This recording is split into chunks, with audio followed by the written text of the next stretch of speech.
When the negative items get deleted, is there a chance that they can eventually pop back up on your report? With us, no, but just in credit repair, it happens from time to time, Tyler. So that's a great question.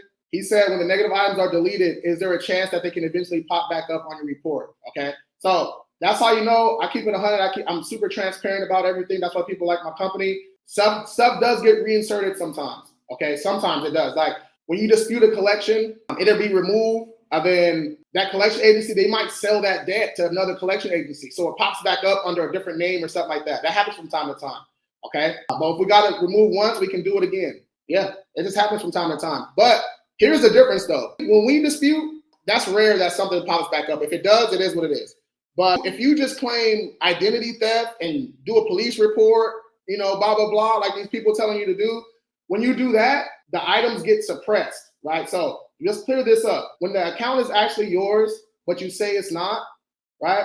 As the FTC is doing their investigation, the items are suppressed. They're not deleted, right? So for those 30, 45, 60, 90 days, the accounts might be gone. They look like they're gone, but they're not. They're just suppressed, so they're not reported.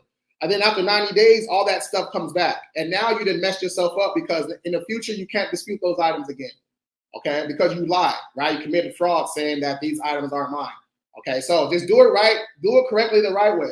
You can do it fraudulent way.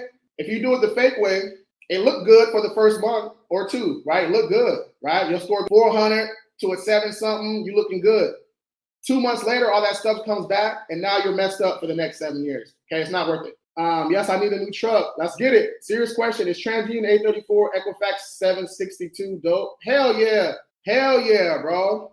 That's solid. That's what I'm doing. Always checking. Experian credit scores is reliable. Yes, it is. Felipe, yep. Rude boy, thanks for the follow. Jay Berlow, Lexington Law is horrible. Man, dude, I don't like to talk about other people's companies, but I will shout them out for whatever they're doing over there. They are the largest credit repair company in the U.S., but their parent company got sued, right? So they get sued all the time, but they actually went bankrupt, right? So they're restructuring a lot of their stuff because they were doing some outlandish things, right? When you want to stop, right, with us, let's just say you're on the monthly plan, right? We dispute some stuff. We get the stuff you want to remove. You just text us and say, hey, yeah, I'm ready to stop, right? As long as it's, not after your payment date, right? Let's use some common sense, okay? Now just reach out to us and say, hey, I'm done. Thank you, God, for your time. We cancel all your links and you're good to go. What they were doing is they would say, yeah, you're good to go, and then keep charging you. And then if you try to do a chargeback, they will send all the contracts and say that you signed up and all that stuff, but wouldn't show that you canceled services. You know what I'm saying? So they was doing some shady stuff, man. Yeah, but so they're in the middle of a huge lawsuit and bankruptcy right now. I'm tired of getting robbed with high interest rates whenever I walk in a dealership. Hey, don't get me started. I'm gonna finish these questions. I'll tell you about when I really got serious about my credit. Okay, it was because of a dealership. What you think about debt settlement companies? Sam Bartner, no, those are trash, man. The ones how they do it now is just not right. So the debt settlement companies, how they do it now is, let's just say you're behind on some credit cards, 5 accounts. They make you stop paying those open accounts. So what happens? 30-day late, 60-day late, 90-day late, 120-day late, 180-day late. That account closes, gets turned to a charge-off, or then sold to the collection agency.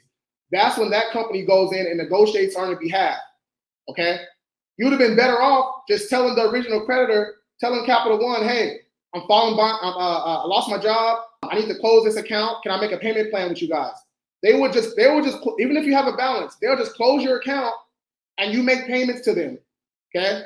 That's 100 times better than doing a debt settlement, right? So they made you get 4 or 5 late payments on top of a charge-off, on top of a collection. And then this is the worst part that they don't tell you. At the end of that whole situation, the collection is not automatically deleted from your report. You still have to go on there and dispute that stuff off your report anyways. You know what I'm saying? So it's just a bad situation, man. It's crazy.